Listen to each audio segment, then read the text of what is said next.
Okay, tomorrow is supposed to be raining, so I thought I would share my very basic tackle box.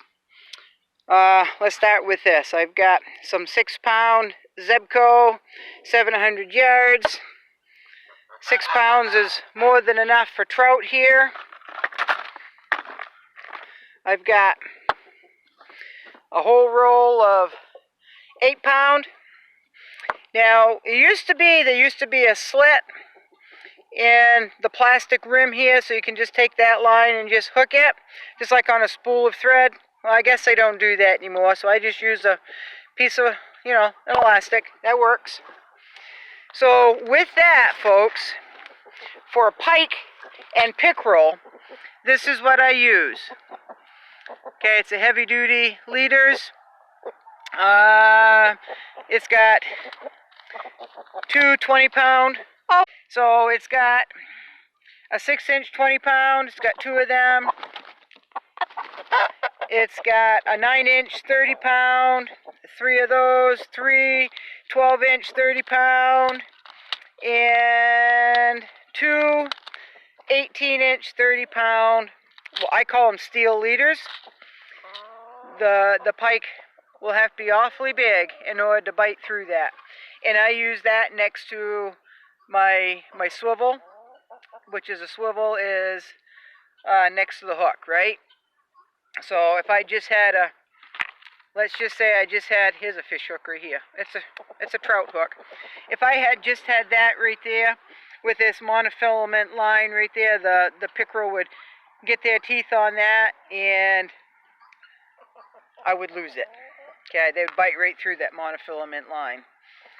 So this is what I was talking about the broken back Rapala.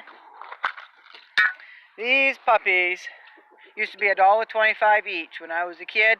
They're over $10 now, folks. But that right there I use for pickerel. That's what works here for pickerel. Had good luck. And this right here is a lure that I use for bass.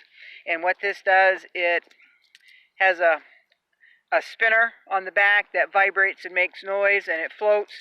And the bass really go crazy over that right there.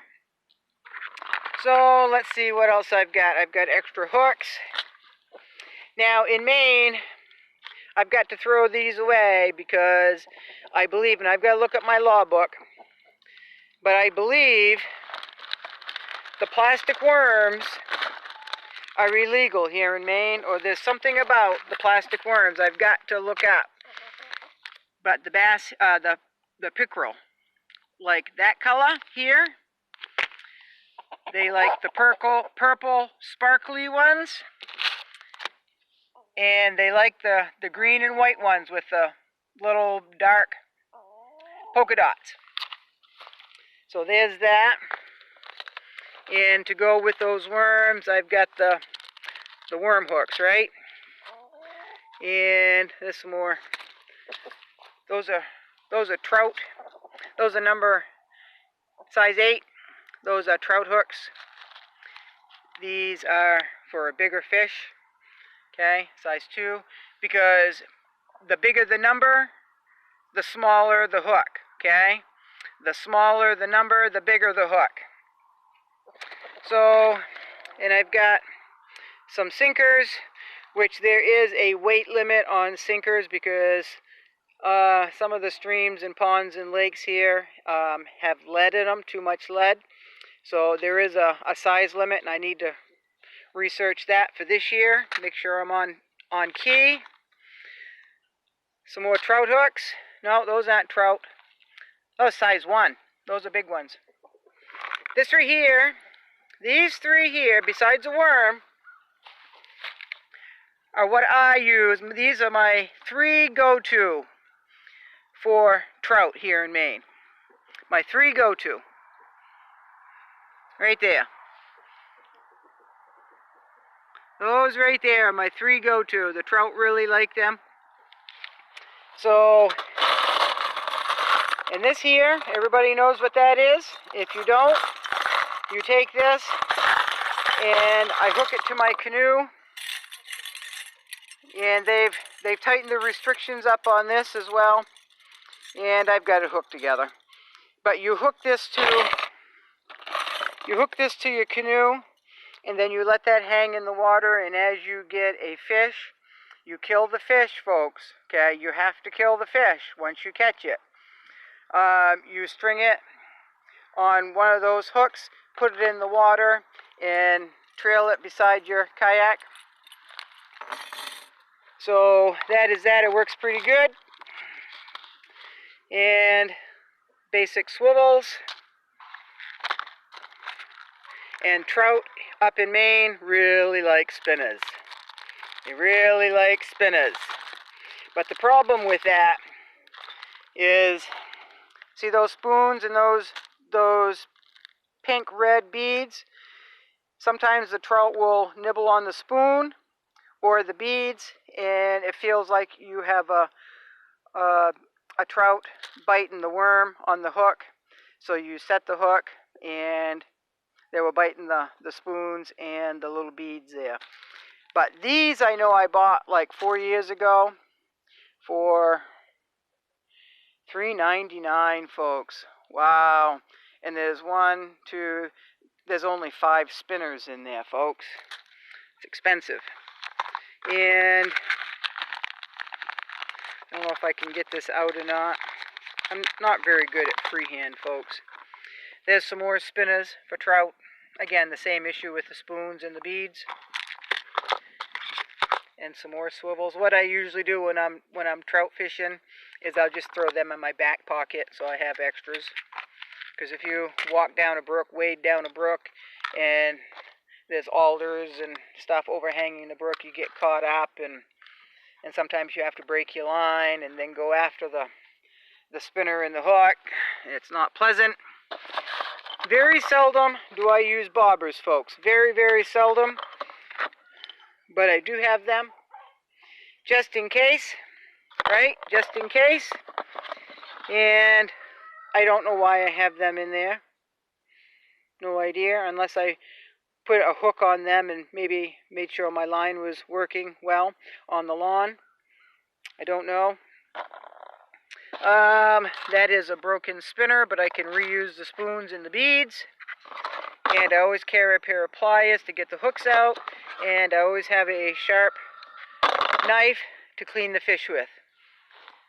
That right there, folks, is all I have for fishing gear. That's it. I just need to get some more swivels if I'm going to do any trout fishing.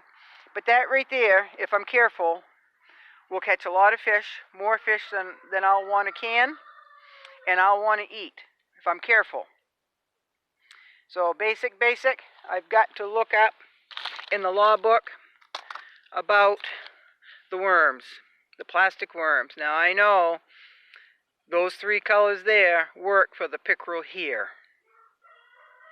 But there was something in the law book the last few years. Now they were talking about making them illegal, but you can still buy them in a local Walmart, I was told, as of this spring.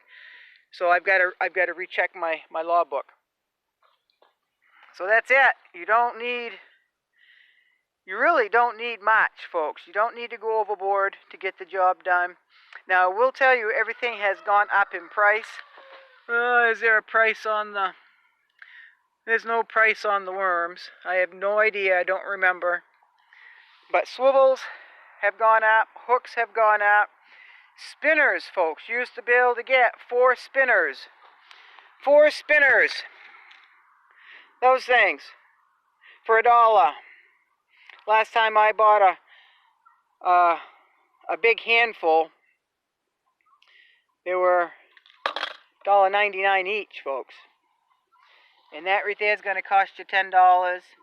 And that right there will cost you $6 or $7. And again, one cast, and you could lose it. So find out what works for you in your area, and be careful. And plan on losing it, folks. Plan on losing it. So that is that. Simple plastic tackle box that I've had for years and years and years, but it's holds all I'll ever need. And that is it. That is it, folks. Simple. Simple. It doesn't need to be expensive. It's going to add up. It's going to add up. But it doesn't need to be extravagant. Okay? It doesn't need to be extravagant. The fish don't care if you show off on price, right? The fish don't care. They just want something to eat. And you're fishing because you might want something to eat. All right. Thank you for watching. Bye-bye.